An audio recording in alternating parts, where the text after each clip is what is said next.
it has insulation, I'm assuming it has to have the roof cover as well. So this is existing roof, so we wouldn't do anything to that unless it's stated. These are the walkaway paths, fine, that makes sense, and that was easy to identify. And then the roof infill area, which was in some cases very difficult to identify. There is nothing here that indicates a new roof. Like, I'm assuming white, and we did assume that the white areas, it was a new roof. And so it said, well, look at each, detail to, for roof A, roof B, or whatever. So it's really clear that, let's take the roof. It's really clear that this roof is existing. It says it, patch the areas. And so, yes, this was where we had to, it was the roofing infill. What they had done is taken out skylights or something. And so it was, metal roof was infill, and then the roofing finish, and insulation, everything, and then the finish. So that was easy to identify. But it could have been very easy to say new roof. What they're pointing to is this, saying, okay, continue roofing system over infill. But this, we assume this is a whole new roof. Okay, so that's how we priced it, that this was an entirely new roof. This was nothing, this was existing, and we didn't, it said maintain warranty. I mean, there's no way to tell from this plan if the warranty, that's something you have to field verify. We did include the walk pads though. And then now we start with these roofs. So we had to assume that, because there was a demo, so we did the demo, and we are assuming a lot that in the demo, the insulation, because this indicates, okay, this roof has insulation up to this point where it shows the legend for insulation. But I don't, is it insulation? Okay, so it's 6-inch over. So again, we assume new because we're not worried about insulation. We didn't include that in the roofing finish estimate. So we assume yes. B1 is the actual roofing system. So it said infill, so that really did not apply here. We just, before we figured out, what was going on, we did that, so that really does not apply here because we did the whole roof. Okay, and then it's the continuation, so everything was measured up to here. And then these were simple because we just assume, oh, these are new roofs. So no infills. And so you'll see on the estimate that we indicated each of the roofs, roof E1, but on that, and let me just bring that up. Let's see, let's find it. And this is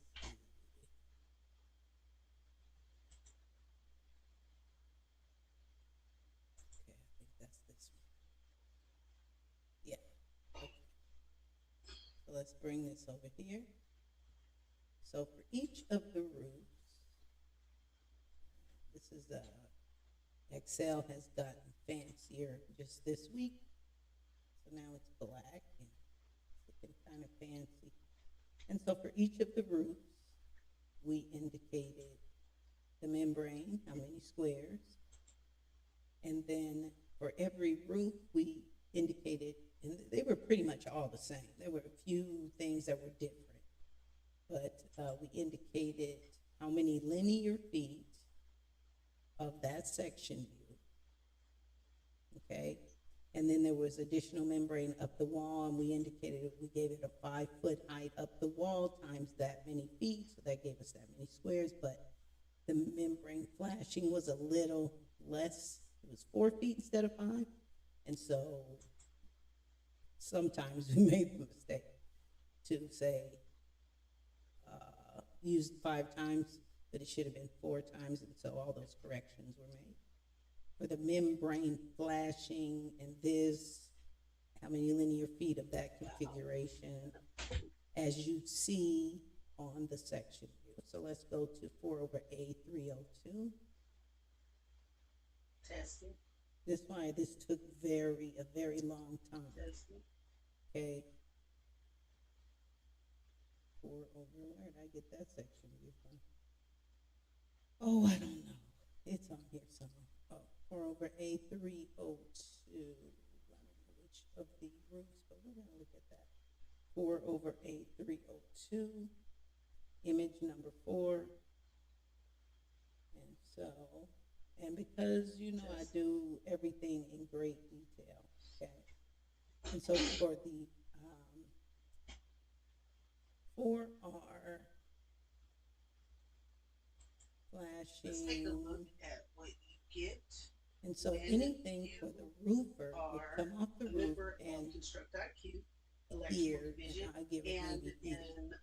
But once it hits here, it belongs to the wall, not the roof. Tools hub. And so for any of the overlaps, we went, of course, this is our regular flat finish, but the membrane overlaps, and so that's where we get that extra. And all of this is part of the metal panel. That's not, we didn't assume any of this to be a part of the scope of work for the roofer. Any of this except for the finish. Even the metal fascia we didn't include because that's part of what we assume to be part of the metal wall panel assembly. So if that is not correct, we need to find that out and get that corrected. But okay, so each of these individual section views was taken into account, but as you can see, the majority of them were the same. It's just a matter of how much overlap. And so always account for that, and that's what all of that was. So going back to the estimate, that's for roof A. So we did how many linear feet of each of the section views associated with each of the roofs. And then for roof B2, it was just the membrane. And then C, we had the membrane plus all of the section views for all of the edges and what that was. Calculator section of our E-deck. That, and then D, and then tool 1, 2, and roof E3. Okay, and so that is, then the wall pads, and then some demo. And then roof loading is the additional cost to load all the roofing material. And we usually just equate that to the number of squares of new roofing. But it's you could add or subtract from that, and so basically the lift to get this on the roof, the labor, all of that to get it up on the roof, that's what the roof loading costs are. And so contractor has its own overhead and profit, and that is a very detailed, very crazy roof. Item, and then you're able to. This is actually calculate how many man hours this big, right? They break the it quantity that you have. So that's really filling all the bubbles now. Okay, and then get all the edges that we the hub is where everything's located. So you have a tool, and I'll go over have short videos for each one of these individually. We have our NEC codes where you go in there and learn all about roof D, the codes that you need. E-deck Estimator is the app that I created to instantly create your professional estimates. Material lookups, information on this gave us what this color, your best practices are. This talking about ordering existing roof, best practices, and then it gave us this that didn't have any color. Markup and profit exercises, showing that's you all how part that of the works. roof, part of B1. A change order, and then this that has section showing you how that works, and information all about that. And long story short, we just assume everything has a roof finish. We're not the insulation person. We didn't put, metal roof. So, that's what took so long, basically. Because, yes, for every roof, under each of the roof area totals, square totals, you're going to find each of these section views. And based on whatever the section you showed us, if it applied, it would be underneath that roof area, a square area. So if you have any questions at all, please let me know. But if you are watching this on YouTube, please give us a like and a subscribe. And we love to do this kind of work. And we'll see you soon. Hey everyone, this is Stacy with SF Johnson Consulting and Construction Services, and I just wanted to give a short, brief presentation on our roofing module. It's the self-paced estimating modules that we've created to help the new roofer or maybe even the experienced roofer get more technical skills and make sure you're pricing your roofing jobs correctly. So I just wanted to go over something, an estimate that we're actually doing, and show you what I would show you. And of course, step 1, step 2, step 3. Step 1 is a very detailed takeoff. And so what we show you in the modules in video form, and also we'll give you a quiz. I'll make sure you pass. That's the only way to know that you're retaining the information. And also remember, if for the first 100 people that buy any of the modules, you get the progressively increasing with difficulty. We do also presentations of different types of projects that get harder and harder in each trade to show you how to approach that. So if you're into roofing, if you're in construction, if you're a general contractor, you just want to get some more technical skills, make sure you subscribe, hit the bell notification, and like. So let's get started. So here we have probably it is a new resident. So let's take off all of the takeoff information and look more closely. And so if you're my student, you have this. Okay, well, a couple things with roofs. We have to make sure we know what the slope, and that's basically any slope. That's basically a flat roof. Okay, so for every foot forward, it tilts or slopes 1/4 inch. Okay, and really slope applies in most cases when you have shingle roofing and there's a very deep slope. Okay, 50% slope. Really, that's a real, gable roofs kind of slope. Okay, and that information only applies, or really is very more important when we're talking about shingle roofing, because shingle roofing is in butt to butt, right? They layer over each other, and so the material cost for, or say doing something like that, you do definitely need to take in account slope. But there's very few shingle roofs that have this slope. That's usually the membrane roofing, and that's what this is. So we have a combination of membrane roofing and standing seam metal roofing. And so typically what my clients, contractors ask for, definitely the area of all of the different types of roofing. But and I'm just going to go color by color. So what we've provided here is the standing seam edge. Okay. Now, if you see here, we've broken that out, because we've called that something else. Okay, we've called that I believe that's what's next. Yeah, where the standing seam roof meets the membrane roofing. And so I'm sure as far as the roofer is concerned, there's something different that has to go on there. Okay, and what is this one?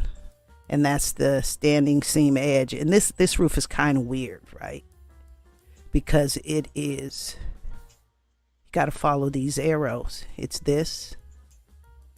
Okay, there's a skylight here, and then there's nothing here. That's not roofing, that's open. And then we have this. Okay, and so everywhere that we had the metal roof meeting the standing seam roofing, we gave that linear feet. Okay, next. There's a planter on this side. And so we gave how many linear feet that transition between the planter and now the membrane roofing. Because why? Okay. Because how we flash it or whatever. And this thing gives us absolutely no section views on what our flashing needs to be. You know, that'd be really nice. Probably at the floor sections the wall section views, but also on the roof plan, you should also get the same section views that you get. And this is when it goes all the way through like this. And I don't even know where right here. Starts here and goes all the way through, it disappears, and then ends here. That's a building section view. You know, it would be nice. And, you know, nowadays people doing the plans on the cheap. And so as the estimator, you have to know what to look for, at least guide your client to, hey, you know, we're giving you this stuff, maybe at the wall section view, because this client asked just for the takeoffs. And so that's what we're doing here. All right. And so we've added the edge at the membrane roofing. Okay. And then the edge at the skylights. Okay. Because we have to flash that in a certain way. And then a couple of clients asked for, let me know how much the skylight, what's the area of the skylights, because they consider that waste, or they consider that they take that into account in their material cost. And so that's what that is. And we want to provide that. And now all of the flat roof totals. So the membrane roofing, and then we have this right here, very important. It's hard to tell what this is. If it is part of the membrane roofing or part of the metal roofing. And so I called this a SS standing seam cutout, because I'm thinking it's underneath here. It's the standing seam roof, but with some, there's transitions with some ladders that go up to the but I gave that information. Not quite sure if that's the roofer's scope of work, because it is in the wall. It may have been part of the structural plumbing or something, but just want to give that information. And then last but not least, the standing seam totals. Okay. And so this is step 1 of the 3-step process, you know. And then I just want to quickly show you the takeoff. This is a takeoff only, that the client can go in and fill in the cost, because, you know, they ask for just the takeoff. Otherwise we would do the detailed estimate, and then they can add the markup. And then my question is, do you want us to do your equations, or you just want the totals? Okay, so this is step 1 that we can turn into step 2, which is the pricing. And really this can be step 3 as well, the estimate. Okay, so the roofers module will show you, you know, the flashing's important. And this one we don't go into, you know, good detail, because the plans aren't very detailed. But again, you know, we need to look at more of the construction of the flashing on the edges. You're going to get that from a section view. But again, the roof should have just as many section view markers as a floor plan has, telling you the construction of the walls. There should be just as many section view markers on a roof plan telling you the construction of the flashing that goes around the perimeter and all of that, and these transitions where they do meet, and the difference between the two. Okay, and so if you have any questions, please email me at education@sfjohnsonconsulting.com. Hey everybody, this is Stacy Johnson with SF Johnson Consulting and Construction Services. And in this video, we are going to go over a new detail explanation of the architectural set. We do this every so often, but based on questions that I'm asked, I always want to go and refresh. So this is a full refresh of the architectural set. So what we're looking at right here, this is a project that's from the ground up. So anytime we have a project from the ground up, we have quite a few different sets. And there are various sets within the full set if we have a project from the ground up. A lot of projects are just renovations. So they would include typically, if it's a kitchen, it's going to have a kitchen set, but not so detailed. Maybe one sheet. But from the ground up, we have the civil, structural, architectural, plumbing, all the MEPs, the plumbing, mechanical, electrical, and this has a kitchen, so it has a full different kitchen set because it's a restaurant. Those are some of the most difficult to bid depending on the trade, especially if it's electrical. A lot of details in a kitchen. But the architectural set is basically everything that goes in and on the building once the building's been constructed. So once the building's been constructed, basically is once the structural set is finished, then we get into the architectural set. Okay, and so in the architectural set, we have the floor plan, and it's going to give us a 3D view, which is like a view of once it's finished, and we'll go over each of the sets in detail. So we have the floor plan. The floor plan is basically all of the new walls that are going to be built, even though it's called a floor plan. Okay, dimension plan is the same as the floor plan, but it has a lot of dimensions, maybe not as many symbols, but it has a lot of dimensions or a lot of measurements on it for each of the segments of walls and everything. In the event that the contractor doesn't have a good measuring tool, you can use the dimension plan to guesstimate lengths of walls. So that's good. Okay, so we have the roof plan, and on the architectural set, the roof plan is all of the new roof finishes. So if it's a metal roof, membrane roofing, usually those are the types we have in commercial. Membrane, metal, that's about it, especially lately.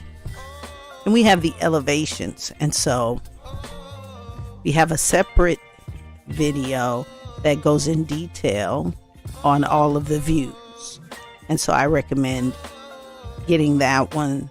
Go to our modules set, and there's no charge for that one, okay, because that's vital. And no matter which of the plans you look through, you need to be able to go through the elevations, and there are 4 different different views.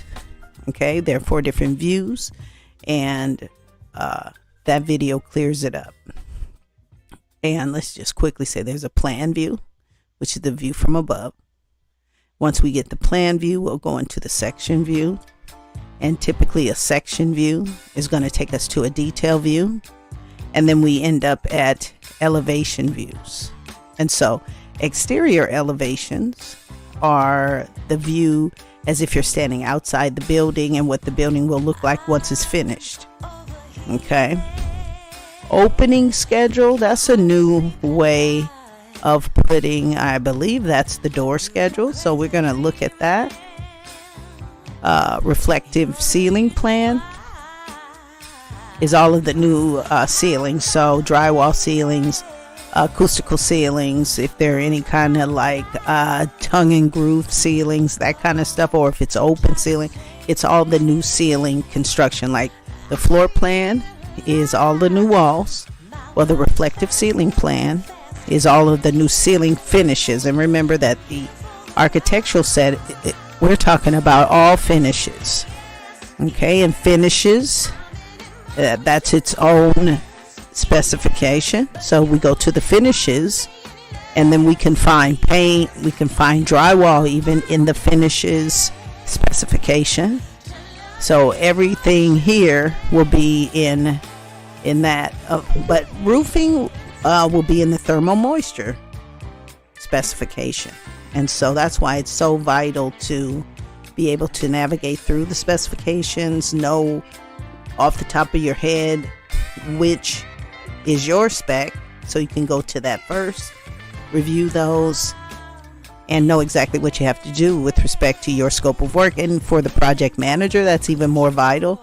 You have to know how to read through all the specs to know what to look for on an estimate for each of the trades. And so that's very, very important. So, all right, so elevations, open schedule, reflective ceiling plan, building section. Yeah, we're going to cut the section in half and show you that view. So that's another one of the views. So we have building sections, and we also have wall sections. So yeah, we're going to cut a wall at a section and show you how the wall is built. That's the purpose of the wall section. The building section, the purpose of that is to show you how the wall, the building is built, and how the walls are broken down along a section of the whole building. And then the wall sections are vital for wall construction. And the details, that's another one of the views. Okay, so very important to know how to navigate from plan view to section view to detail view to elevation view. Okay, interior elevations are what the walls will look like inside when we're finished. So that elevation view is always that view that tells us what something looks like once it's finished. Okay, and so in this module, we're going to go through each of these sheets in detail to show you what to look for, what contractor will need that information. Okay, and this is our introduction to that. And so if this is something you want to brush up on or whatever, make sure you subscribe, you join, you hit the bell notification. I would love to be able to teach you as well. And a finished plan, what's the finished plan? That's where the paint's going, which walls have which paint, which ceilings have which paint, crown molding, that kind of stuff. Okay, and so make sure you join us here every day with the Construction Queen and through any of our modules. We will see you very soon. Hey everyone, this is Stacy with SF Johnson Consulting and Construction Services, and in this short video I want to just go over the master format, which is the master list for all specifications in the construction set, and just go over what number, what portion of the specs you're supposed to review if you are either a roofer, insulation, or siding professional. So the thermal moisture protection division, which is division 070100. And so, as you know, the master format is, or gives us the master list of everything, or it's the specifications writing standard. So it's the standard that they use to write all specifications in Northern America for all construction projects. And in Canada, we use the same stuff here. So we have the same understanding between contractors, engineers, architects, and general contractors to make sure we're all on the same page when we're talking about our project. So if you always, I always tell my clients, students, contractors to think about the specifications as the written words that go with the pictures or the plans. And so what you should do always is to review the specifications in detail, take notes, and then review the plans to take your takeoff measurements, because the specifications will give you things like the types of materials. So the type of roofing, the manufacturer information, where you contact for roofing, the manufacturer of the siding, the roofing, specifications as far as insulation. What's the thickness? What's the thermal standards? All the specifications specific to or in detail of each of the types of material. Okay, and so if you have to submit or produce a submittal, that'll be in the specification. So it's always important. And I like to, and I'm a very detail oriented person, I like to break big stuff down, and I always do big stuff. That's why it takes me forever. I like to do big stuff, but it's necessary for me to break it down into smaller units. And so when we talk about producing our cost estimates, I break it down. The first thing, you want to give yourself all the information to produce the proper estimate, so you're not leaving anything out, and you have the best chance of producing a proper estimate, not cheating yourself or not underbidding because you've left out half the stuff you need. So it's really important that if you have maybe a team, have one member of the team read the specifications, take the notes, and the other member of the team apply them as you do your takeoff. Okay, so the roofer, siding, insulation, this is what you're going to be looking at. So this is the master format. Operation, so 070100 is the first section. So it's the main specification, section, subsection, and then you may have a subsection of that depending.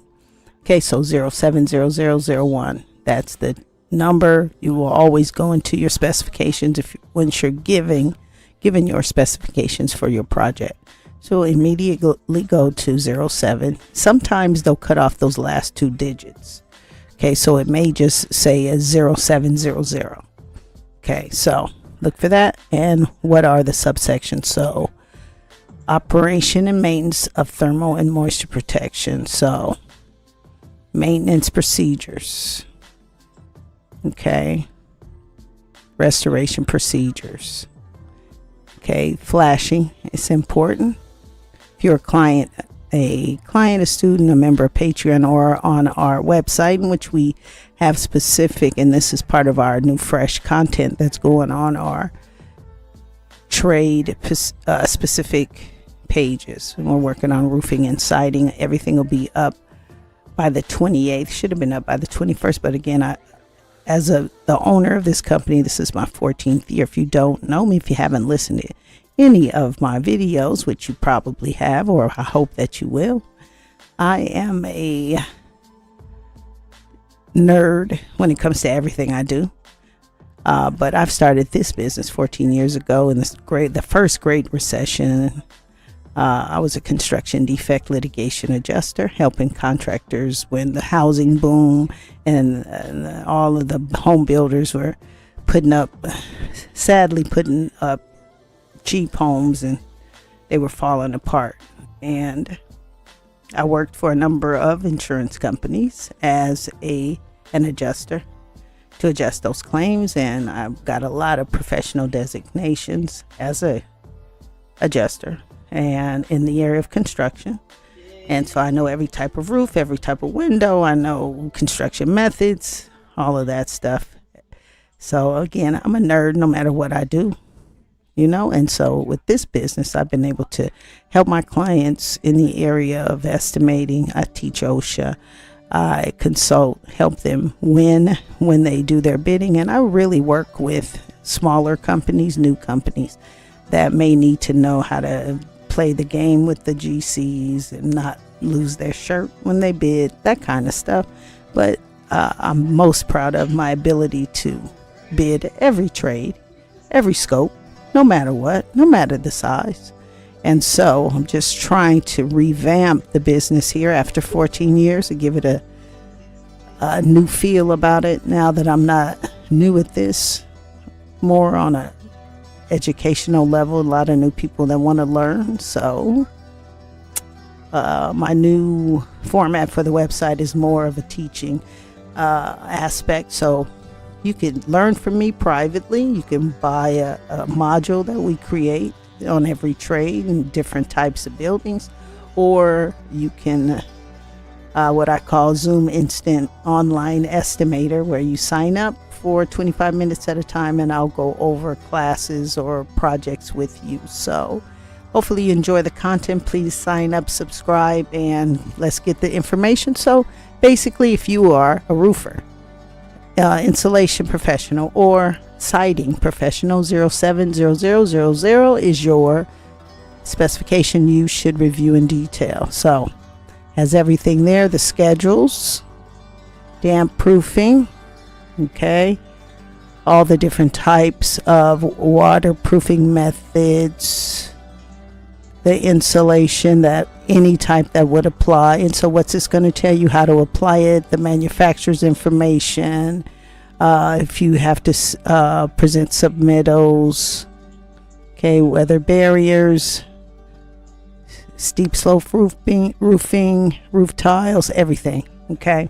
So this is the specification for the roofer, for siding, and for insulation. Everything you need there. So just make sure, again, this is what confuses a lot of folks. It's like, okay, well, what's the roofing? Everything's in the specifications. You don't have to guess. That's the whole point. Remember, it's the written words that go with the project. Flashing. So if you're a roofer, everything related. Insulation, everything related. 070000. Now, I can't think of much more. Make sure we have a playlist just for roofers. Some of the videos are horrible. And if you can do me a favor, if there are any that the sound is bad or whatever, because I just kind of pumped a whole lot of them out, put a note in there. I'm going to delete it and do a fresh one. That's much better. Okay, so make sure you do that. That'll help me clean out all of my videos. On our website too, we have our video tutor studio, where there are over a growing list of, will be by the end of October, but it's quite a few right now, growing list of videos where you can review any trade, different techniques that I've used to produce the full estimate. So we go from specifications to showing you how to do the takeoffs, and that is a small amount based on all of the information you receive. So $29.99 a month. You sign up at our website. New videos are uploaded. And two, if you have something you want to see of your own, I'll make you a private YouTube list that you can go back to that no one else but you can see. So the next 14 years of what I do is going to be more of a one-on-one with all my students. I kind of went backwards a little bit because, there are a lot of racists out there that really don't appreciate a black woman being so smart. But you'd have to take that up with my parents when you get to heaven. So if you have any questions about any of this, make sure you put it in the comments. If there's something special you need to know, make sure you let me know. But on our website, we're beginning the pages specific to each of the trades. So the the framer drywall page is there. It's a lot of free content. And there's some content that if you would like to purchase it, it's available. And good description, videos explaining it. But we think there's everything from the basics to estimating to OSHA to project management to if you want to get your license in that trade, and soon to be added if you are a sole proprietor or in a small LLC like me, information for the business aspect. So, insurance and contracts and, review of contracts, make sure you have contracts, it's all that kind of stuff. So I hope you enjoyed this content, and please give me your thoughts. Make sure you subscribe, hit the bell notification. have a lot of information coming before the end of the summer. See you soon. Hey everyone, this is Stacy with SF Johnson Consulting and Construction Services, and this video is for my roofing professionals. This video I'm going to go over a roofing takeoff that's pretty complicated, I guess, if you are new to doing this. And so, if that's something you're interested in, make sure you stay tuned. Alright, so we have this beautiful roof and we have a whole lot of symbols. And so what we have to do, we know here that no work, so we don't even have to worry about that. So basically what we are doing is doing some demo, but we're also just making some replacements of the roof. And so I just want to go over what my standard procedure would be. You know, always that's why I like to take 3 days to review any set of plans. First day I can review them, read the notes, read the specs, get it all in my head. Second day, start to complete, do the full takeoff, where I'm still thinking about the things I read the day before, and now I'm getting a fuller understanding because I'm going to all the views and looking at the pictures. And then third day, I'm all fresh and I've done the takeoff, and now I can create the specialized Excel spreadsheet with a very detailed takeoff that I've thought about for a couple of days. And when it comes time to create the estimate, I've been thinking about it so much. If I see something that doesn't make sense in some of the keynotes or whatever, then I go back and I can make corrections. Okay, and so a good estimator never rushes. Okay, I don't care what the timeline is. When you make a mistake, it's on you, estimator. And so that's why it's important to, never rush. I had a client this weekend, paid late, but then wants it earlier than 3 days. And it's a very detailed estimate, very detailed car wash, and this is an electrical estimate. While I'm an expert and I can do anything, I've only become an expert because I don't rush. And so, your lack of preparation, or maybe just lack of wanting to, didn't have faith enough to pay sooner so I'd have longer or whatever, is not an emergency on my end. I've done this for so long, and I've built up a reputation of winning for myself and for my clients. And you shouldn't, and I'm just telling you from my personal experience, never jeopardize what you know is your best practice for what you do for somebody else's lack of preparation. And that goes for, subs, GCs, owners.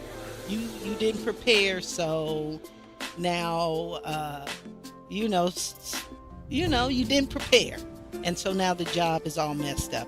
And so I try to train professionals first and foremost by being one when it comes to what I do and the quality of my work. And that's why I never ever give discounts, because there's no discount in the quality of my work. You don't want a discounted expert.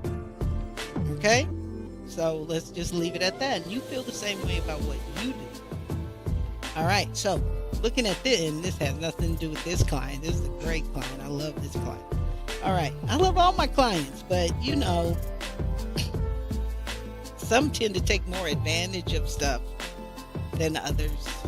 But when it comes to what you do, you have a certain expertise to maintain, and you can't jeopardize that for anyone. All right, so we have 2 different roofs here. We have the flat roof, it appears, which they call R2, and then the side, which they call R1. And then we have a whole lot of section views, roof section views that we're going to look at, which are very helpful and tells us exactly what we need to do. And so, yeah, this exercise is all about when you have the roof sections, what does it mean and how does it help you too? Okay, and so the first thing, we need the area, and it's an existing roof where this is what's going on. Okay, we're putting the EPDM over a 1/2-inch cover board. So this is all existing. But on roof 2, we're adding a 2-inch. We're adding a 2-inch rigid insulation on roof 2, but not roof 1. Okay, and so they're kind of, 3 components on roof 2, 2 on roof 1. And this is separate from the demo, because yes, the demo has to be a totally separate subsection of, or totally different estimate. Because the GC, the sub, may find that your demo of this roof that you're putting on, we know you're the professional, so you know how to put the roof on. The demo person may not necessarily be a roofer that works on this particular type of roof. And so you may charge more to demo than regular somebody else. So that's why it's important, don't encompass all of your estimates in there together. Give your demo estimates separate. So they'll pick you to do the new work, but the demo, they'll have somebody else, so you don't lose the job just based on that.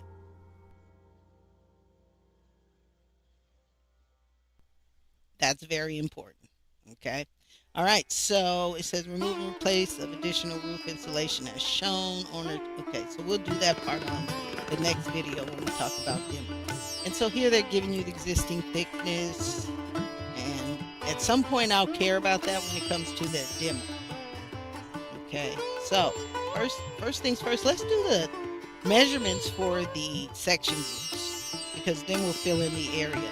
And so what the section views are telling us, that we'll go and take a look at it, and then it's going to tell us how the trim of the roof is prepared, and then we can determine how many linear feet of coping, how many nails, whatever we see at that section. Okay, and so let's do the first section, which is L1 over A300. Make sure it's to scale. Yep. And this is a segment. Let's capitalize everything. L1 over A300. We want to see how many linear feet of this we have. And that goes to there, but here it's going to be this one.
trying to figure out if this isn't this is connected here, so we might as well do. You got to do that too. Okay, so let's finish up in 20 over A300 in 20 over A.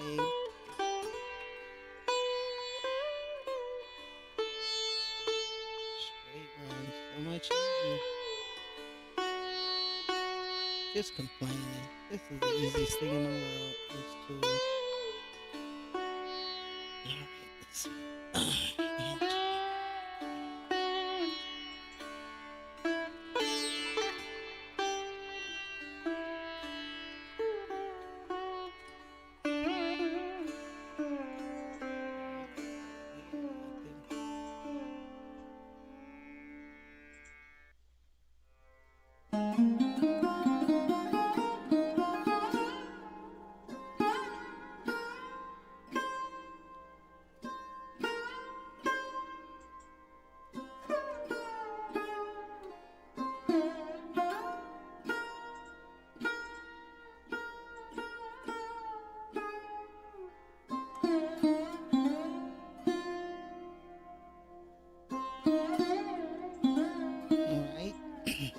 K10 over, and we'll look at each of the section views because we'll need that for some portion of the roofing scope work.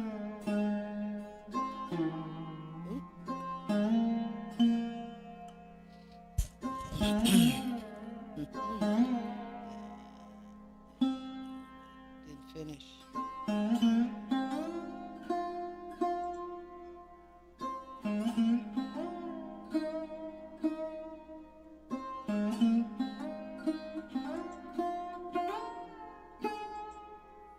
And these are elevation views, right? So we got to look at those as part of the demo, from what I understand.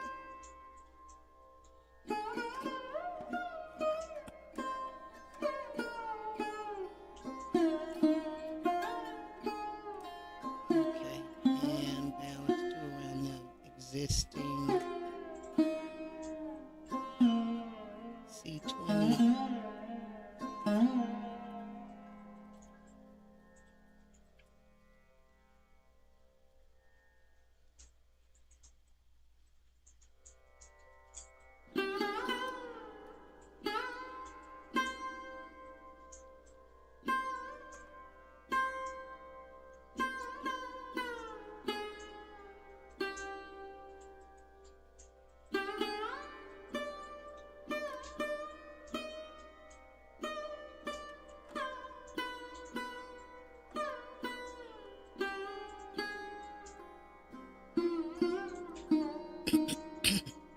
This one was N20.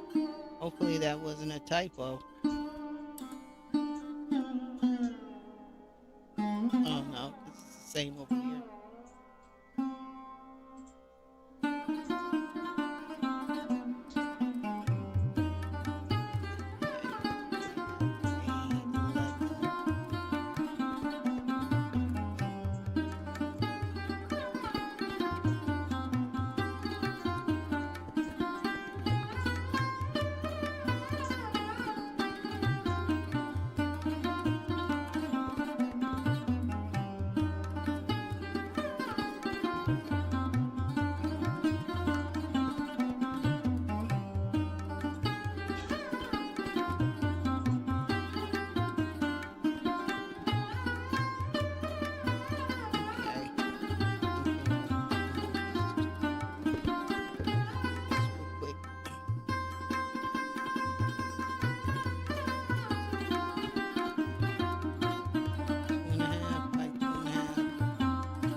the job of the roofer is to make sure there's no leaks and any holes in the roof. And now we have overflow drains and roof drains that I'm going to count because we'll have to have some special, we're looking to see how that's, there may be some special something for the finishing of those. So I'm just going to count on drains and overflow drains.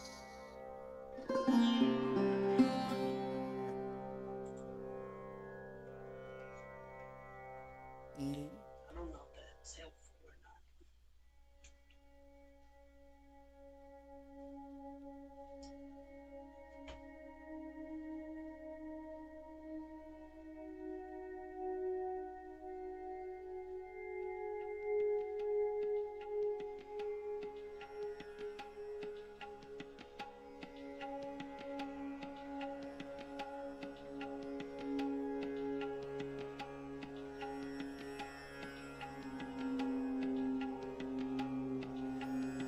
The same number of overflow drains, but I never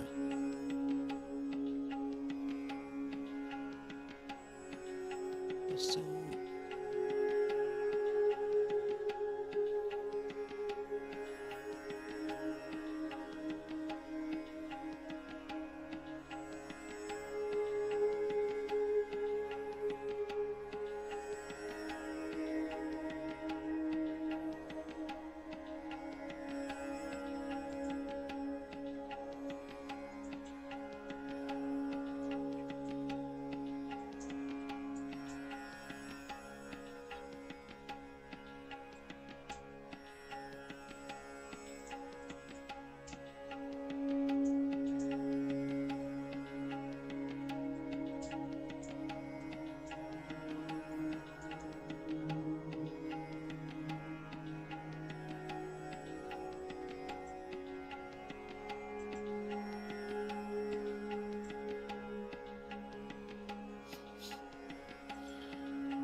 Alright, now the last thing is like, I'm just gonna do this.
are. Let's see. All right, let's do it.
All right, so now we want to look at L1 over A300. So we'll look at L1, A300, L1. Okay.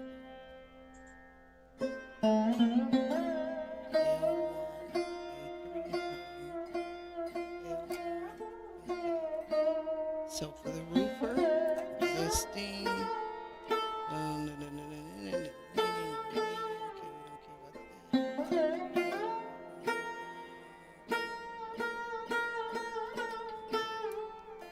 No. For the roofer, this part is important.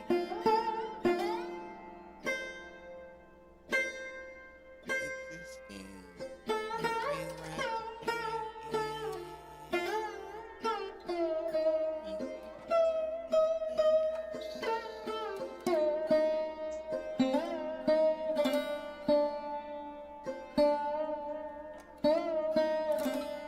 okay, so we gotta go up.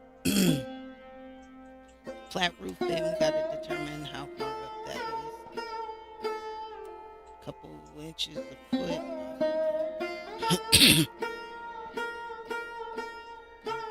Okay, so we have to determine how far up that is times the length, and then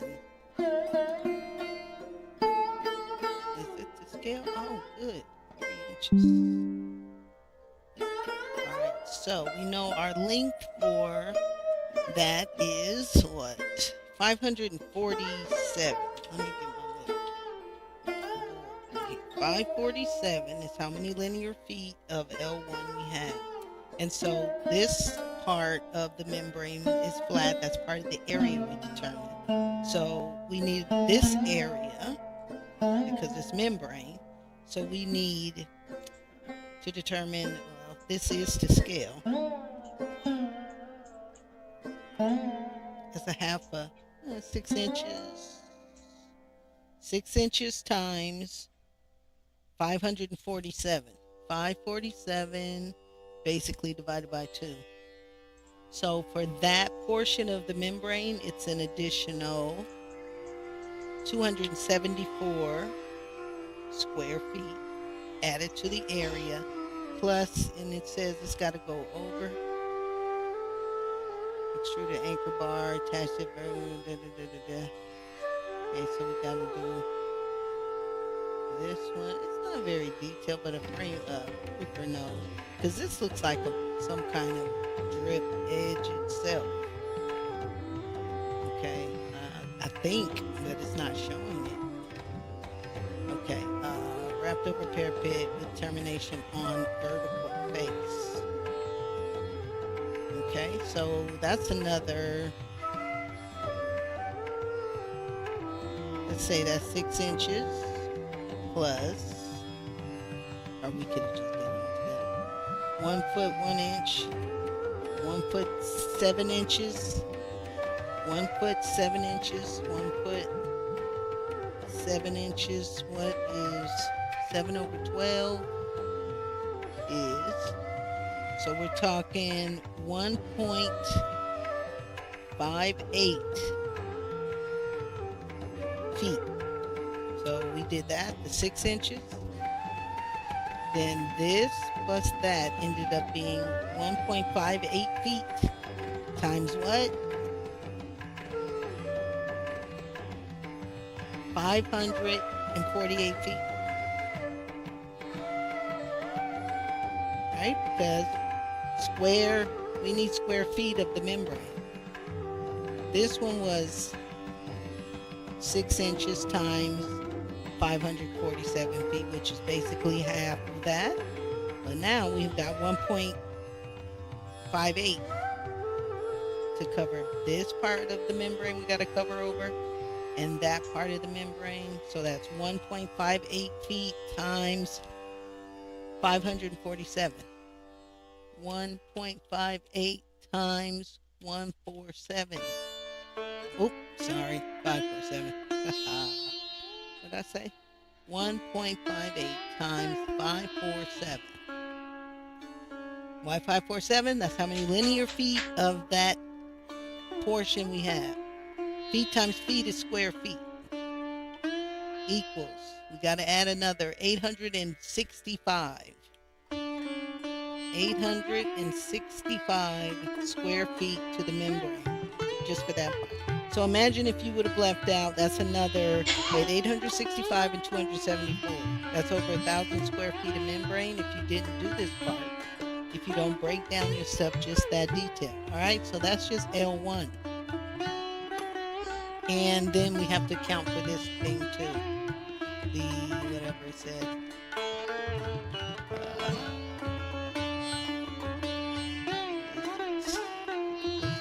Covered it up in here. Pre-finished metal something. Anchor bar attached to. Come on. Delete that. Okay, let me delete that since I don't want to delete it. Can I see through it? Can't see through it. But yeah, this metal part too. For the roof.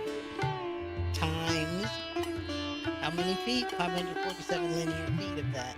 All right, so that's just one section. Now, in 20 over whatever over this page is okay. Same thing. We gotta do that exercise again. Because what do we have? New. See, this must just be the roofing that they're showing, lapping over or something. Because it seems like it's a metal piece of something, but it's not. So we know it's a 1/2-inch cover roof. So we have to account for, but then the roofer, I'm not sure. We're going to delete that cover board, the insulation in the roofer. I got to ask my client, but not sure. We're just doing that roof finish. Okay. And so, what do we have to do? Determine, that looks like 6 inches. How many additional square feet of membrane to go over that? Yeah, 6. So we'll say 6 and 6 is 1 plus, I'll say 2 feet. So 2 feet times however many linear feet is in 20. And we have 140 basically linear feet times, what did I say? 3 feet, 2 feet, additional membrane. You gotta add, and all the way down. Okay, so for every one of the sections, depending on what it says, here we're doing something different. Okay. Yeah, the membrane flashing. That's what that is what I'm thinking I'm seeing all the way around, but it's not pointing it out. So we're just gonna add it because we know it should be there. All right, so all of these situations right here, the membrane going up, you got to account for all of that, and the flashing, whatever's the roofing scope of work. So that's not too hard. But what is, now they want us to existing metal roof and wall panels to remain, protect in place. Okay, so that's what it looks like. When I measured that crazy circle right here, this is it right there. Right, let's take that off. Right, this part, that's cute. I like it. This is a government set of plans. They're only ones that do it like this where you ain't even got a trip. Everything is where it's supposed to be. All right, so yeah, see that right there? So that has to be removed. And see, it's good because this is to scale. So we can determine how many square feet, because that has a width to it and a length for that coping. So that's good. That's good. We can do that. And where's the point? Okay, so this looks like it was like, I don't know what that is, gravel. So we have to remove all of that. Yeah. Okay, that's a good demo project. That's real good. Account for difficulty factors, which is on the roof, okay, for starters. And two, when you have a lot of existing, where they say, oh, you have to protect and all that, you have to account for some man hours and for whatever is needed to protect that in your material cost too. So this is a good set of plans. It points out everything. You can go back to it and be able to determine exactly, how many square feet, linear feet, or whatever. That's ugly, but that is. Okay. All right. So let me know what you thought about this. This is a really good roofing project. Actually, it is one of my very good clients' roofing projects. And, we have the roofing class. That's pretty much us getting together and looking at all of these different types of projects where we have to figure out, same thing here, look at the details. Make sure we're doing our material takeoff right, because, if you don't have that right, you're messing up your own game. So this is Stacy with SF Johnson Consulting and Construction Services. Make sure to like, subscribe. We are having a drawing the 15th of every month, beginning February. Classes of your choice. So make sure to subscribe so we can add you to that. And I'll mention more about it as each 15th comes across to make sure we have it. But again, any questions at all related to construction, estimating, whatever, classes, licensing, law, whatever, email me at education@sfjohnsonconsulting.com. Talk to you soon. Hey, this is Stacy. How are you? And I hope you're having a great Friday or whatever day it is. This is for my roofing contractors, and just a couple of questions. Just one really. Are you tired of wasting your time on particular estimates? And I know you are, because once you have to take off,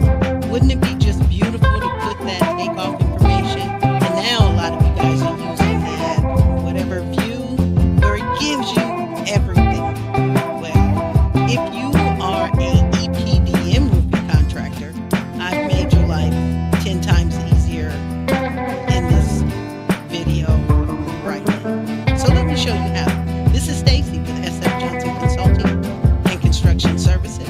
And what I do is I make my clients' lives very easy with good technical tools that are designed just for them. So I know the roofer does a lot of different types of roofing, but a lot of times, you're only doing one, or my recommendation is that if you're doing shingle roofs and you're doing EPDM roofing and you're doing metal roofing, you give them individual estimates. And as we know, general contractors like to shop. And so you don't want to put all of your EPDM, all of your metal, or all of your shingle, whatever the case may be, on one sheet so he can reject your full estimate.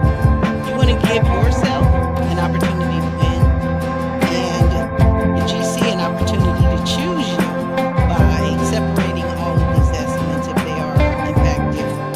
You're going to perform the work in different times probably, right? You can't do them all at the same time. And so what we help you do is create a man-hour estimate. Okay, and so this helps you save a lot of time. I've got the solution for you right here. What you need to do, or all you need to do, is fill in your squares. Okay, and the way that the cost book, and a good cost book is going to break it down: the adhesive bonding, the roofing, and then any of the other material like the gravel or whatever. And so what I've broken this down, and let me make it just a little bigger if I can. Okay, so here the sample is here, a 90 mil. Okay, and so the best part is that we give you the cost unit, meaning if you have 50 squares, 51 squares, well then that's going to be, you'll fill in your cost, and your labor rate, whatever you choose that base rate to be. But this form just, right there, your man hours, which is the most important part, I feel. You're accurately able to determine your man hours, your cost, okay? And two, we know part of, because, we're estimators, so we know that part of the membrane has to go up the bare wall, looking over. And so we break that part down for you as well, okay? And we hope you know that too. And then other things that you may need. We've provided a 2-inch rigid insulation. Okay, man-hour units, vital. But what we've also done at the bottom, I've given you additional man-hour units. Okay, so if you're using 45 min, loose laid membrane, well, we've given you point, whatever that is for the man-hour unit. If you're using 60 mil, and that's usually adhered, okay, that's the man-hour unit, excluding the adhesive, but you have the individual input here for your bonding adhesive, okay? Also, cement, the rock, and flashing. Now, if you find, hey, I always use whatever, just email me once you get the form. Give me the specifics in regard to it, and then I will input that as well, and then resend it to you. So when you get this, you receive also a video from me showing you how to edit it, okay, how to incorporate markups on your material, okay, how to incorporate a markup here so it'll reflect here, okay. So because I always recommend giving this to your client along with your cover sheet explaining exclusions or whatever. So we do have one of these again for metal roofing, another one for shingle roofing of the different types. Now, shingle, we've got so many variations, and then we give you the different variations at the bottom here with that as well. But what we recommend and what I show you how to do is to save this one as your master. So you'll save as master EPDM roofing timber, and it'll be saved as that. Okay. And then when you go back in, you click, because it'll be automatic save on most Excel, so you'll unclick it, okay, and then you can go back and say save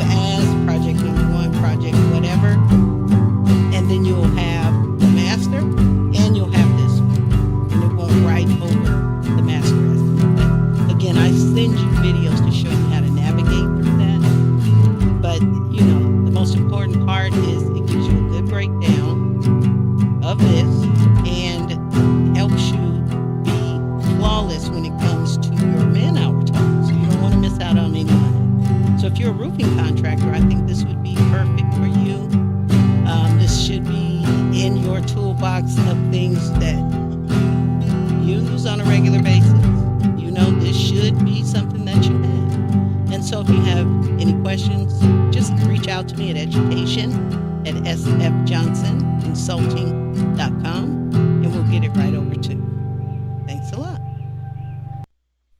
Hey everyone, this is Stacy with SF Johnson Consulting and Construction Services, and I hope you're having a great weekend.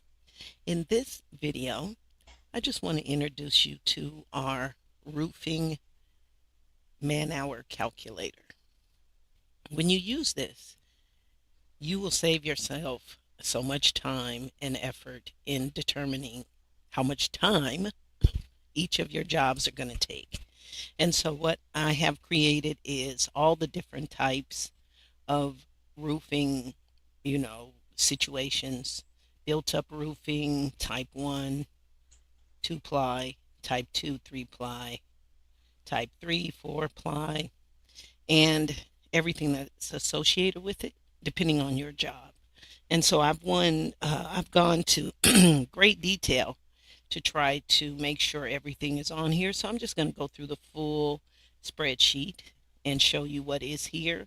This is on sale for $99 each, and I think for 99 bucks you're going to save yourselves thousands, just for the simple fact that you know how long a job is going to take, and you can actually use this spreadsheet as your estimating. If you know your material cost and you want to input your base rate, you can also use this to create your final estimate. But it does have every situation on it. So let's just go through it. So all of the built-up roofing, all the different types. And if you have any questions at all, make sure you reach out to me at education@sfjohnsonconsulting.com. I will show you how to use this in the best way, and if you happen to mess up basically one of the cells, I'll show you how to, or I'll send you just another copy. Okay, so this is on an Excel spreadsheet, and again, you can use it for your full estimate. And so roofing materials, and the thing about this, the man-hour units never change, right? It takes you, no matter where you are in the country, construction industry standard says it takes this long to install one unit, and the unit is 1 square. So if you have 50 squares, 1 square, 10 square, 1,000, a million squares, you can determine how long your job is going to take. So let's just go through the options. Just the felt soap. Sometimes you don't need everything. If it's a, renovation or, patching, whatever. Okay. So everything is here that you could possibly install as a roofer. And I'll just go through laminated shingles, starter strips, all the supplies, roofing papers, all the different types, roofing shakes and shingles. Okay. All the different types, cedar roofing, different types, roofing sheets, metal sheet roofing, different types. Okay, and then the flashing. Okay, so what this is intended to do, even hood vents, that's good, and that's the typical size, but it could vary, but you vary that as well, or double it. Okay, and so let's just keep going. All the different types. So I don't think anyone in the industry other than the big people create anything trade specific that you can use. And again, 99 bucks saves you a load of time, even shows you how much you should charge for loading the roof. Okay, so roofers, reach out to me. This is something I think that you could use, definitely. My clients use it. I use it when I prepare the estimates, and it's just a wonderful thing to have. I create man-hour spreadsheets for every trade, and today is Sunday, February the 2nd. I'm going to be displaying a lot of them today on my channel, And so again, if you have any questions, please reach out to me at education@sfjohnsonconsulting.com.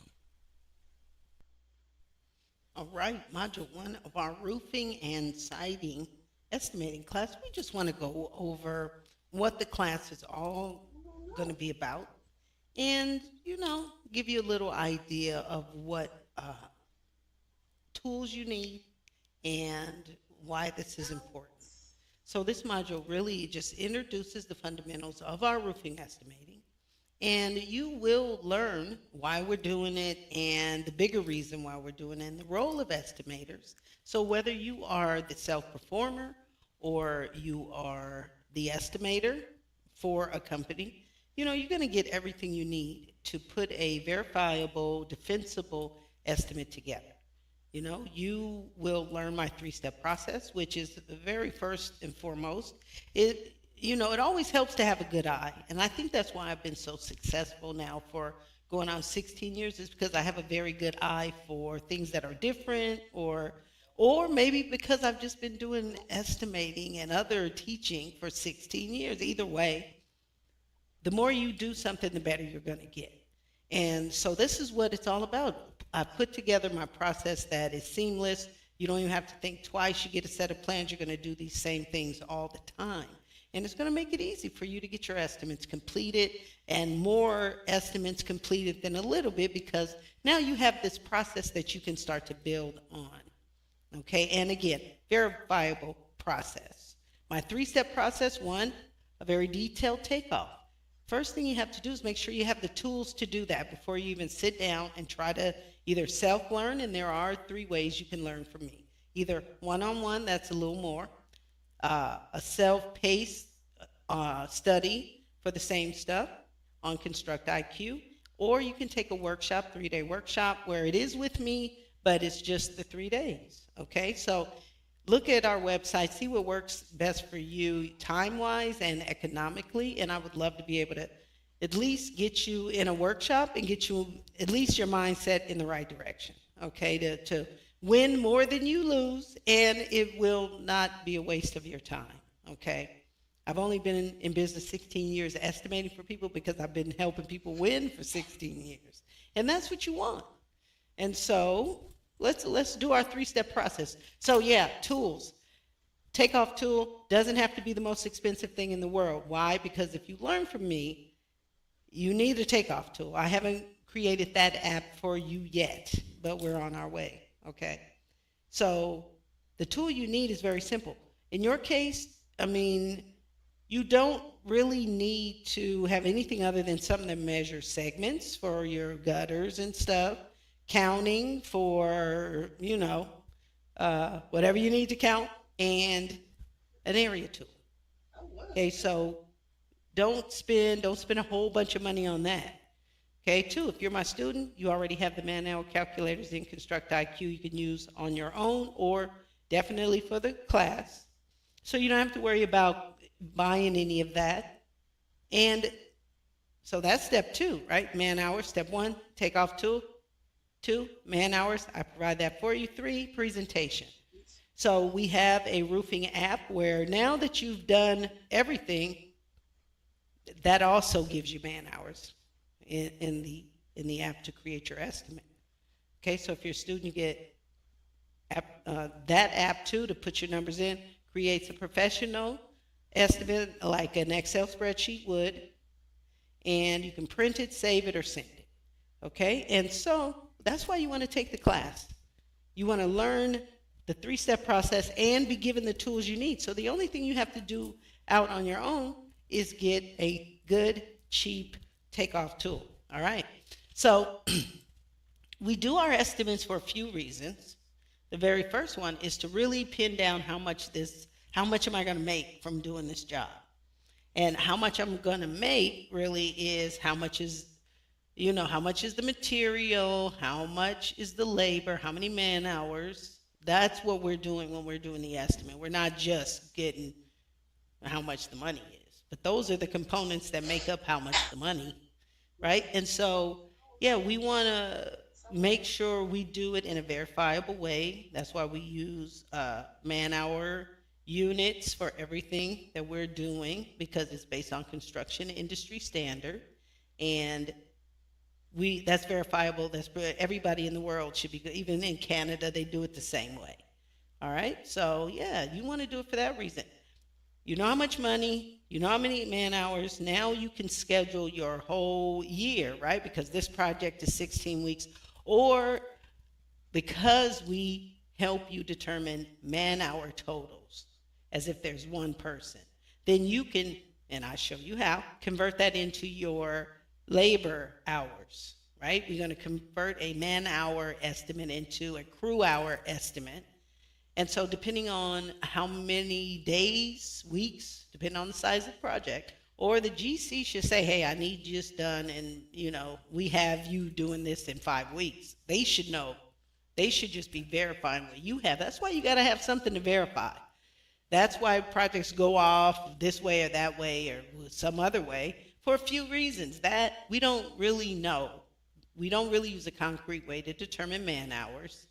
And two, we don't determine productivity factors correctly, either on site once we find that there should be one addressed, or when we have the set of plans, and we can probably do it ahead of time, so incorporate those costs before we even present the estimate. Okay, so we got to get, this class helps you tighten up all of that. Okay, so we're going to learn how to do residential versus commercial, new construction versus re-roofing, the demo, all of that. Being able to really navigate through the set, through the architectural set, making sure you know how to look at plan view, section view, detail view, how to measure. When we're looking at a section view, what are we really looking at? And how can we turn that section view into a material quantity? And that's what you'll be learning. That's what you got to learn. So you got the gutter, and then you got the drip wrap, and then you got this burn, you got the cant strip, you got this, all of that stuff. All of that you see in the section view, right? And so you've got to be able to break that down and look at that section view and say, okay, I'm looking at a section of it. So what does that mean? And how can I take that section of it and turn it into the whole linear? How do I read this? Hopefully you know. Hopefully when you're taking the estimating class, that's assuming you are very proficient in reading the plans. And if you are not, then you need to let me know, and then we'll do that first, okay? So you need to know how to estimate for your roofing material, the shingles, metal, TPO, EPDM, all of that, tile, slate, whatever. And yeah, each one of those material types has a unique man-hour total associated with the labor. And so you got to know how that is. So, and what is estimating? Basically, it's the process. We're going to calculate material, labor, and the cost for the roofing work. Okay, when we do it this way, we are accurate, okay? And you prevent yourself from being lowballed or overdoing it. Okay, your role as the estimator is to review the plans and be able to take everything out of there based on scope specifications, which will go through thermal moisture, right? You know what spec you have to look at in order to do your roofing. So we'll look at all of that. So that's what this class is all about, all right? What is the roofing estimate, and how do I do it in the most efficient, proficient way? What tools do I need? How do I use the tools? How do I do it pretty quickly so I can bid a lot for myself or for my companies? Roofing is probably one of the easier ones to do the estimate for, but you have to have key things. You got to have a good tool. You have to know how to do your detailed estimate so every aspect of your roofing is accounted for. And then the most important part is being able to convert that material quantity into a man-hour quantity. That's where we separate the low baller, high baller from the expert, okay? And so that's what this class is about. Module number 1, roofing estimating. We do the same thing with siding, okay? Same thing, instead of on the top, it's on the side of the building. Same thing applies. The trim. We got to measure out the trim around the windows and around the doors, as opposed to the siding itself, and have to have all those material quantities. Is it 10 inch? Is it 6 inches? Is it 4 inch? Well, yeah, we got to make sure we know that too, because we have to do the takeoff based on the actual thing we have to send to the material supplier. Okay, so the takeoff and the estimate are not the same, right? The takeoff is a portion of what the estimate is, but we use the takeoff and we do a proper takeoff. So all we have to do is convert that takeoff that we've used, give it right to the material supplier, and they'll know exactly what we need. Okay, so module number 1, roofing and siding estimating. Reach out, education at sfjohnsonconsulting.com, and look for module number 2. Take the quiz. Okay, in this video, we are going to take an in-depth look at every sheet in the architectural set so we can get a good understanding of the set itself, what it provides, and how we need to look at each of the sheets, what they are, and in order to be an estimator or to perform any of the trades within the architectural set, from demolition all the way to everything that's in it, framing, drywall, paint, everything in the architectural set is everything that goes in and on the building once the building's been constructed. And so we say once the building's been constructed, we're talking about once the civil set has been done, so everything outside, right? And maybe landscape is last after the big trucks come in and out and things like that. But generally, we have a foundation, so we have the structural set already in place. The S plans are in place. The C plans are in place. The architectural set also contains our mechanical, electrical, and plumbing together, because that's going to go in and on the building. But in this video, we're just going to focus on every sheet of the architectural set and what it is, how we're looking at it, and what it means. Okay, and this will be an in-depth view. So as long as it takes me to go through each one of these sheets, it's going to take me that long, and I will have a brief break probably for myself in between the sets. Okay, so let's look and discuss T1.0, which is the sheet that we're looking at right now. It's the title sheet. And what the title sheet does, or I like to call the cover sheet, over the almost 17 years I've been doing this, names have changed, things have been updated, but usually it's the cover sheet. So if you hear cover sheet or title sheet, that is the first sheet in the set. And it gives you the sheet index, which is a list of all of the sets of plans and all of the sheets that are comprised within the full project. And then you can look at this and have a good idea if your scope of work is included. We can look at it and tell if it's from the ground up or if it's a tenant improvement. And our first clue that it is from the ground up is that we have a structural set. If the building's already constructed, we already have a foundation. We already have the framing details and all of that stuff already completed. So you typically would not see a structural set for a tenant improvement.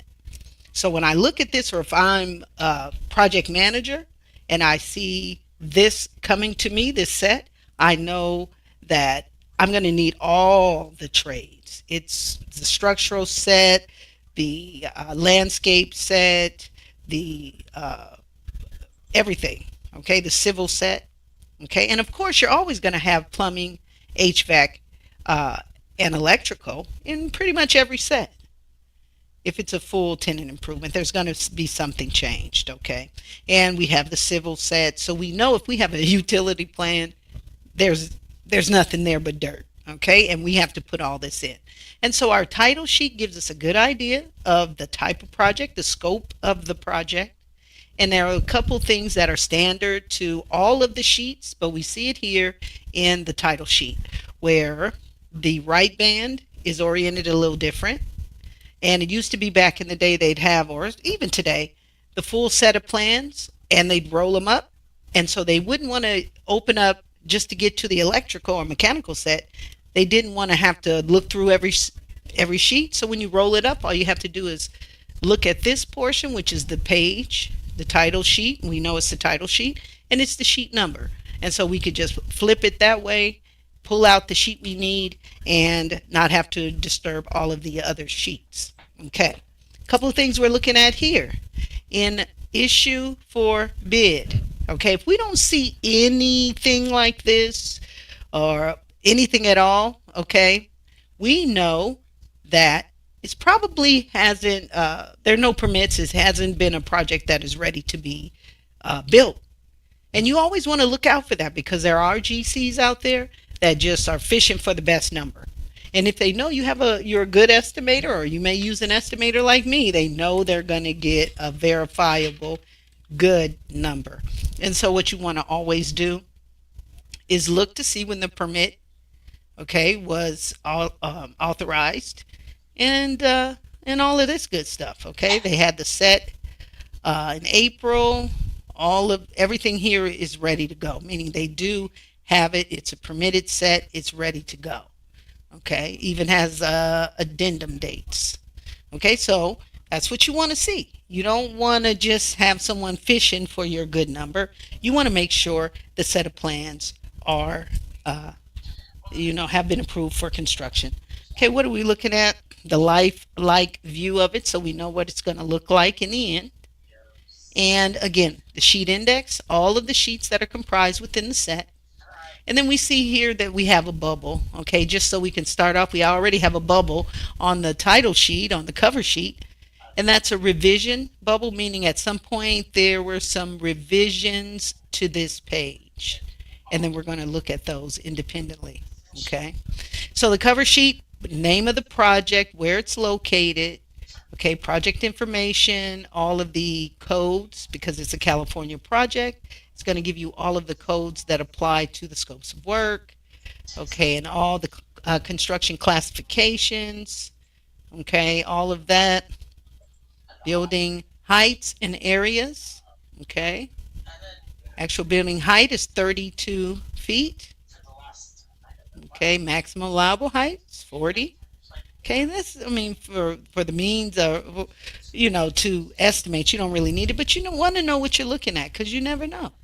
Okay, so you want to look through all of that and the standard boilerplate abbreviations. Okay, there may be some in here that they use, some they don't, but if you don't recognize an abbreviation, go here and chances are you're going to get what you need. Okay, location map in the city, and then the state. Okay, kind of shows you if you're going to travel, right? Oh, okay, this project is here and I'm in, Visalia. Okay, maybe I don't want that project. Okay, so that's good. That's good information. Okay, so the cover sheet, very important. Look for that the set has been approved. Okay, make sure of all of that and all the contact information. Okay, legal requirement on the title sheet, cover sheet.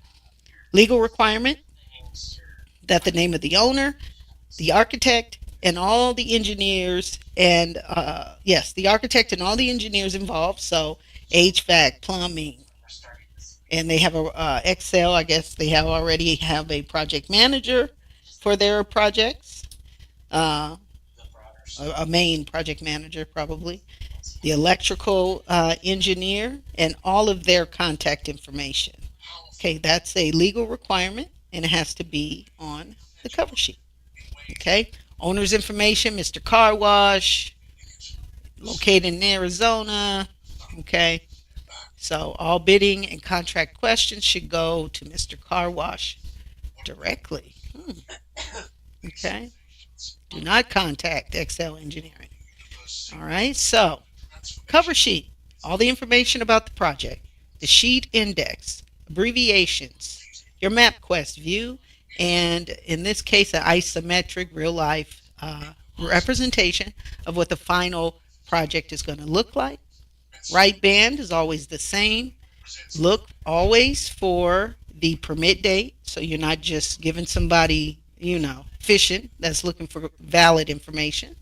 And the right band is always oriented this way, so you can look at the sheet number with ease. So this concludes the title sheet. A lot of information, but yeah, you look at that, you're a project manager, you know the subs you're going to need. Okay, you're the HVAC professional. You know what you have to do. Okay, so title sheet gives you the full story, and in this case, a picture of what the final project is going to look like. So, what do we see here? We can see that this is the footing for this gate. Okay, very specific, right? We can take these measurements, or because it's to scale, we can measure it ourselves. Okay, it's like the post, very detailed. Okay, so that's the elevation. Let's go back to the dumpster plan. All right. So yeah, that's the plan view. So chances are, right, these are some kind of CMU block and concrete bottom. It's going to give us all our details right here. Okay. So yeah, hand rub exposed portion of curb to match da da da da da. And masonry rear. We see how that's going. Okay. Very simple. And now here's another view. Very good. That is the last view of the four. We've looked at plan view, we've looked at detail view, and we looked at elevation view. This symbol represents section view. Okay. And what that means is it looks like at the same location they want us to visualize two different section views. And one is SS 1.2. And I'm thinking SS is our structural set they want us to look at. But we're going to work on that a little later down the line. We will stay within our architectural set. Okay, so we're going to examine this section view. Section view is very unique. Circle, little hat, leg, and foot. And it's as if you take this leg and cut where you see, and you have a internal view of that. So let's go to 5 over A 1.3. Image number 5. Image number 5. There's 6. A 1.3. Okay. So yeah, it cut through that at that location to show you what it looks like underneath all of that. Okay, so this is more the masonry wall, gives you all the details. This is showing us some rebar, okay, where we need to go to architectural elevations for finishes and structural details for reinforcing. Right, structural, if you're looking for steel, that's why they're not telling us the size of it. They're really not even giving us the size of anything here except for the standing seam, okay, metal panel, because that's part of the architectural set. Okay, but any concrete, CMU, rebar, all of that, these connectors, all of this is part of the structural set. Even these, okay, structural ledgers. Okay, and so we're going to get the detail of that from the structural set. Let's go back. Okay, so yeah, it's like, man, this is what it looks like. Okay, but and then let's look at, see, all of that, they're leading us to the structural set because that's all foundation. Okay, so yeah, we won't see that in the architectural set. And that is vacuum doors. Nice. All right. So that is that's hey, that's the dumpster. All right. And our next presentation, we're going to look at those. Let's go back to the site plan. Because in the next sheet, we're going to take a look at the vacuum enclosures. Okay, we have the dumpster. That's what we just looked at, is the dumpster right here. Okay, and now we're going to go look at the vacuum enclosures. Okay, and on this sheet, we're looking at the vacuum enclosure plan and the elevations. It just looks like a smaller version of our dumpster plan. Okay, it's going to lead us to the same stuff. You know, we have the speckles that indicates concrete floor, okay, and our CMU block. Okay, so very simple, very simple. Okay, same views as we had for the elevation views. And remember that our SS, they're referencing the structural set, so we're not going to go there. Okay, but it's the same 5 over A 1.3. 5 showing us just that elevation view. And remember, all of the roof framing and the masonry walls and the rebar reinforcement. Okay, the reason why we see this, even the reason why we even have this detail, okay, remember the roofer, right? We have roof framing and we have a roof finish. Anything related to roof finish, because A plans are all about the finishes, even roof finish is in the A plans. Okay, where most of this references the structural set, because we have masonry walls, reinforcement, roof framing. So we see that here. No, nothing's given, but we have to have it here also because it references the roof finish. Okay, on that ledger, we have a pre-finished metal edging, okay, to match the metal roof, and then the metal roof itself. So we have to have this visual in the architectural set because the roof finish, that's where the roof finish is placed in the architectural set. Now, when we look at the structural set, we won't see anything related to that metal. Okay, and if they mention it at all, they'll say see architectural set. Okay, so remember, whatever set that you're in, if another set, the electrical, the civil, the structural, is mentioned or needs to be shown, as in this case, we can't look at any of the enclosures without the CMU being there. But the CMU is not an architectural scope of work. It's a structural scope of work. So, but we have to see it because it wouldn't make sense, okay, if it wasn't there. But in terms of details about it, what's the thickness, what's the size, number 3, number 4, number 5 rebar, all of that, that's not going to be in the architectural set because that is a structural scope of work. It will be in the structural set. Okay, so that's very, very, very important. Okay, so this is the vacuum enclosure. Okay, plan view from above. So if I'm the CMU individual, okay, I'm only gonna, no matter what you're framing, ladies and gentlemen, if your opening is shorter than 16 feet, 1/6, you just go through the opening. Okay, we consider that waste. So if you are the CMU individual and you need to measure how many linear feet of your CMU wall, well, then you just go through all of the openings that are less than 16 feet.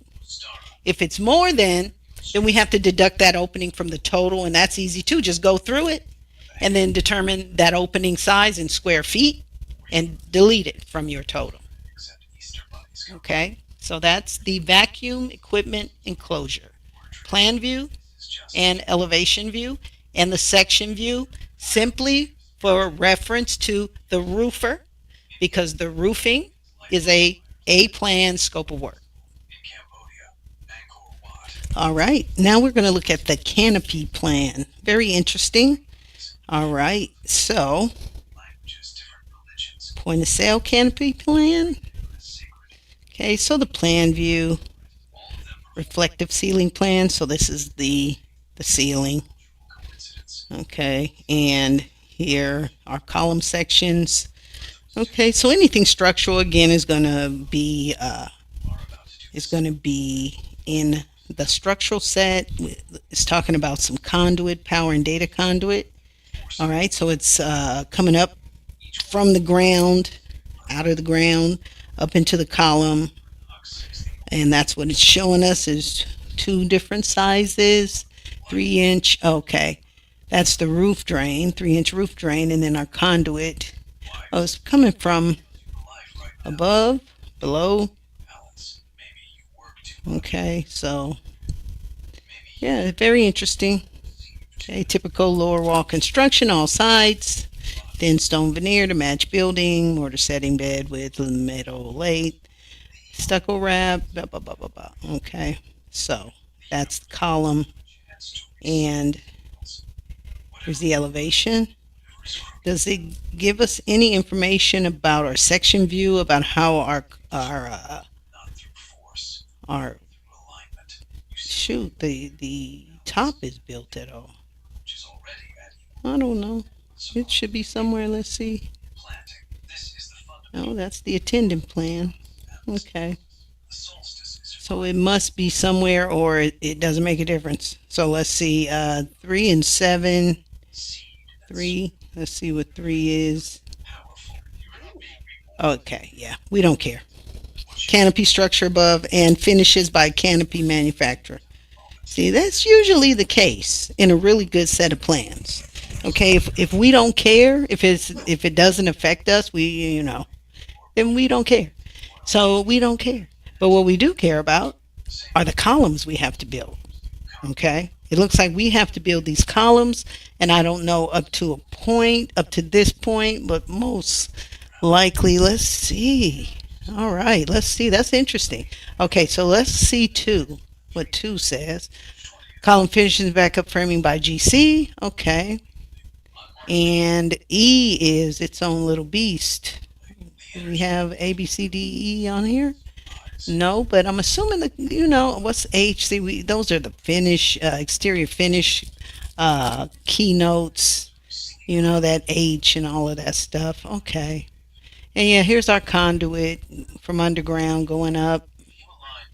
Okay, makes sense. Okay, so that's the canopy plan. So depending on, what your scope of work is, the canopy itself, again, is from someone else. So let's see what these 12s are most likely the lights that have to be installed. Let's use the hand. The lights, and then, okay, and then our number 1 are our canopy, our columns. So yeah, we're going to go all the way up to the top with our columns, and that's easy. That's easy. Okay. So once we do the takeoff for for every part of this set, right? We're just reviewing the architectural set, but then we're going to go in and do the takeoff for certain scopes of work. And then you can see in more detail how we do have to break all of this down in terms of measuring, and then breaking it down again in terms of man hours and getting that all together. Because, that's really why you have a set of plans, right? So you can look at the set of plans, make measurements, and turn those measurements into dollars. Okay, so here is the canopy plan. Interesting. The canopy itself supplied by someone else. Now, we didn't look into all of this, and let's see what that is. 6, 9, 8, 4, 6, 9, 6 kiosk, base plate, chase, blah, blah, blah, blah, blah. Okay, 9. Okay, we can do that.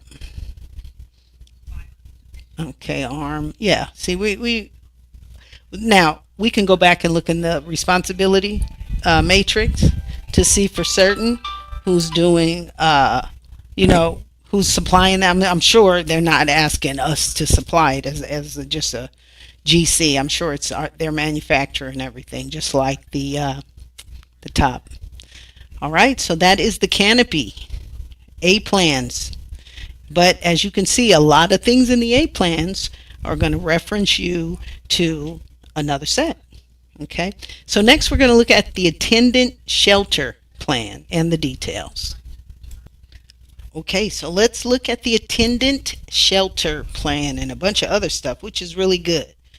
All right, so our attendant shelter, where our attendant is, here's the elevation views. right? And now we talk about elevation views. Those are the views that give you the lifelike picture of what it looks like as if you were standing in front, right? So you'll have interior elevations and exterior elevations. And this, what we're seeing here, these are the exterior elevations, meaning we see the outside, the exterior. And so any building, right, is going to have four sides. And so you should always have, for a building, four views, four elevation views. So it's showing us here the right elevation, the rear elevation, the left elevation, and the front. Okay, and so what do we have an elevation plan for? Mainly the elevation plans are for the finished trades, so they can scale the plans, which they are to scale. And me, as a concrete mason or whatever, I'm able to determine how many square feet of CMU block I have, or whatever this is made out of. And I can also measure the rim of it and kind of determine what that area is, or how many cubic yards. If that's concrete, how I can really determine it from the area, breaking it down into pretty much this section and then that section. I can determine area, and then I can determine cubic yards. Or if this is a stucco, right, I can determine how many square feet of stucco. If I'm caulking, then I can determine how many linear feet of caulk I need around the windows, all of that. Okay, and so that's what the elevation views help you see. Okay, it helps you look and make and see in real life, and then you can go in there and make measurements. Now, what we also see here are we're sectioning off the building. Okay, and what this shows, we have wall section views and building section views. A wall section view, it's as if you took, say for instance, a loaf of bread is a wall, and you wanted to see what the interior makeup of that wall is, right? From the top of the piece of bread to the foundation of the bread. Well, that wall section view is as if you cut that bread in half, you split it open, and you stood right in between. And if you stand that right in between, right, you can see, and it's a miniature version of you can see the top of the bread, you can see the middle, how it's baked, and you can see the bottom. And that's what a section view does. It cuts wherever that lump, remember the section view marker is the head, the hat, and the long, in this case, the building section leg and the little foot. So what this is saying is I'm cutting the building in half here, and I'm going to open it up so you can see the interior construction of this thing cut basically in half at this view looking forward. Okay, and so to see that view, we're going to look at image number 1 on page A1.5, and that would be here. So image number 1, let's find it. Image number 1, here we go, that's 3. And no, they're never in order. Why they go backwards is beyond me. Okay, but they do. They'll start with 9, 8, 7 instead of 1, 2, 3, 4, 5. Okay, so what are we looking for again? Image number 1, A1.5. This is A1.5, image number 1. Okay, and so we cut that attendant booth in half, and now we're standing on that side looking in. Okay, and we see everything. We see maybe that's a window, maybe I don't know what all of this is, but we see the interior construction of that. All of the walls below the window. Now, if we're the framer, which is why we have this, because I need to frame these walls and figure out what's going on here. Okay, so if I'm the framer, I can use this view to determine how many linear feet of wall below the window, how many above the window, above the, oh my goodness, I'm losing it, the header, I'm losing it. Okay, how much above the header, because in this portion, okay, this portion of the project is a structural component. Okay, anything above an opening, whether the opening is window or door, this is part of the structural component. This is the header, right? So for instance, you're going to have a header all the way across here. Anywhere you have an opening is the header. The top part is the structural portion, and all of this is the A-plan portion, except for any concrete foundations, any rebar. Because this may be CMU block, then all of this is going to be in the structural set because it's a structural scope of work. Very crazy. Okay, so foundation, footings, okay, all of that. And the roof framing is a structural component. The headers are a structural component. Okay, so that's our section view of that. And then we did it again here, where image number 2 now is instead of, okay, if this is the front, then this is cutting it in the back. Okay, if this is the right elevation, okay, this is the left elevation, and this is cutting it at the left elevation. Okay, so section view, again, building section 1 over A 1.5, that's here, as if we cut it and now we're standing in there and now we can see. And then this one, section 2, here. So instead of looking from, like in this view, we're looking in one direction, and this one we're pointed in the other direction. Okay, so pretty simple, where we're looking in that direction and we see those 2 windows. It's kind of crazy, but that's what it is. Okay, the ceiling plan, 5 and 7. Let's see what 5 is. What's going on that ceiling? Okay, vinyl cover gyp and suspended metal grid. So like a ACT, but gyp. Okay, so here now, where do these come from? Okay, so we have plan view. This is a good one because on this one sheet we have all of the views. We have plan view, section view, detail view, and elevation view. That's a good one. This is a good one. All right, so plan view. Shelter reflected ceiling plan, shelter plan. What's the difference? This is just the ceiling.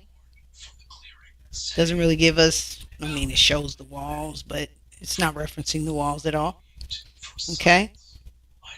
This is the shelter plan. So this is from looking from above. The plan view is the view from above, as if we are hovering over it, right? But in this case, for the plan, we took the ceiling off because we also have a ceiling plan, and the plan, when we say the plan for a plan, we're always talking about how old the walls are built. Okay, if that's what we're always talking about, is how, when we just say plan in the A plans, okay, because we'll have ceiling plan, roof plan, furniture plan, okay, and those are specific, right? Roof plan, I said roof plan twice. Roof plan, ceiling plan, furniture plan, everything plan, bathroom plan. But when you just see plan, those are walls. Okay, and so my shelter plan is giving me all the information I need to build my shelter walls. Okay, and from a plan view in terms of framing, yes, we can determine how many linear feet. And again, if the opening is less than 16 feet, we're just going to include that in our opening. Okay, we're not going to deduct the openings. You can for waste or whatever if you need, just for your personal information. Okay, you can, but you don't need to. Okay, so shelter plan is giving us instruction on how these walls are built. And within that plan, we see a section view marker that's going through both sets of so-called walls in a up-down direction, right? In a vertical direction. And so, again, this is a wall section view, where this one was the whole building section view. Okay, so the wall section view is going to give us specific information on